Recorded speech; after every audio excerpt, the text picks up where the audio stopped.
ایک شخص تھا اپنی بوڑھی ماں کو گالیاں دیا کرتا تھا، اذیت دیا کرتا تھا، طرح طرح کی تکلیفیں دیا کرتا تھا۔ یہ خبر حضرت سیدنا عمر فاروق تک پہنچی۔ جب یہ خبر پہنچی تو آپ نے اس بدبخت شخص کو اپنے پاس بلایا۔ جب وہ حاضر ہوا تو آپ نے اسے چھوٹی سی سزا دی۔ وہ سزا کون سی تھی؟ آپ نے ایک پانی کی مشک بھری اس کے پیٹ کے اوپر باندھ دی۔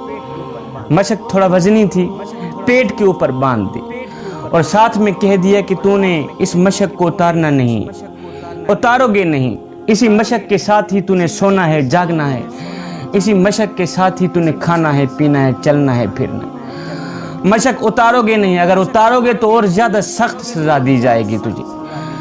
یہ شخص گھر میں چلا گیا، اسی مشک کے ساتھ ہی یہ شخص کھاتا تھا، پیتا تھا، اٹھتا تھا، بیٹھتا تھا۔ ایک دن ایک رات بڑی مشکل سے اس نے گزارے۔ دوسرے دن یہ بدبخت شخص اپنی بوڑھی ماں کو لے کر حضرت عمر فاروق کے ہاں حاضر ہوا۔ چیخ کر کہنے لگا، رو کر کہنے لگا، حضرت مجھے معاف کر دیں، مجھ سے غلطی ہو گئی ہے، لہٰذا میری بوڑھی ماں نے مجھے معاف کر دیا، آپ بھی معاف کر دیں۔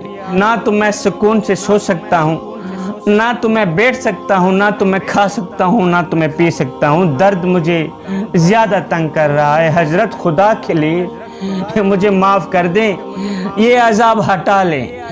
اللہ اکبر۔ یہ سننے کے بعد حضرت عمر فاروق نے جو جواب دیا، جوانوں دل کے کانوں سے سنیے گا۔ حضرت عمر فاروق رضی اللہ تعالی عنہ نے فرمایا، او نادان، اس بوڑھی ماں نے تجھے پیٹ کے باہر نہیں بلکہ پیٹ کے اندر اتنے ہی وزن میں 9 مہینے تک اٹھا کر رکھا۔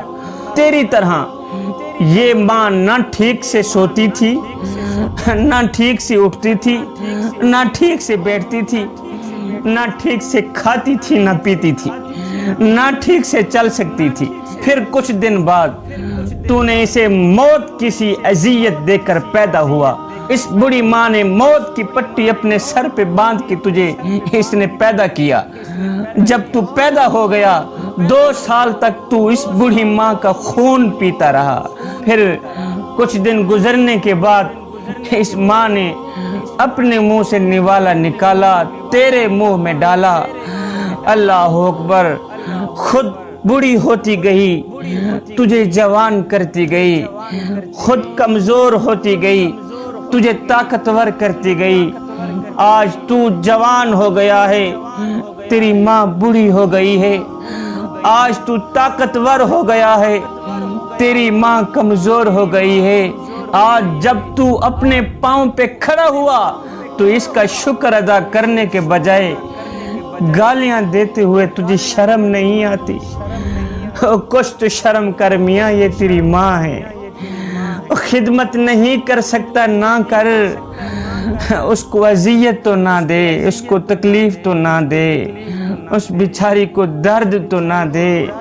اور نادان، تجھے پتہ نہیں ہے، میرے کریم نبی نے فرمایا، صحابہ کاش میری ماں زندہ ہوتی، میں نماز میں اللہ کے حضور کھڑا ہوتا، ماں آواز دیتی، او بیٹے محمد، میں نماز چھوڑ کر دوڑ کر ماں کے پاس چلا جاتا اور زمانے کو بتاتا کہ ماں کی عظمت کیا ہوتی ہے۔ شاہ جی حج مہنگا ہو گیا ہے، کیا کریں؟ میں نے کہا کچھ بھی نہیں کرنا، حج مہنگا ہو گیا ہے۔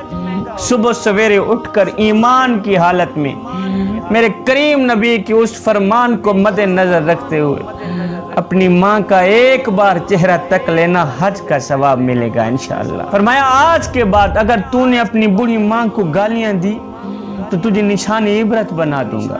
جوانوں، بدبخت ہے وہ شخص جو اپنے والدین کو اذیت دیتا ہے، بدبخت ہے وہ شخص جو اپنے والدین کو ناراض کرنے کی کوشش کرتا ہے۔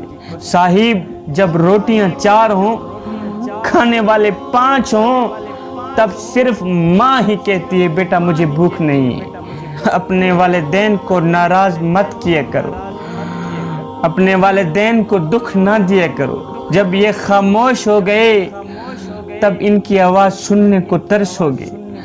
آج تو تمہیں ان کی آواز اچھی نہیں لگتی.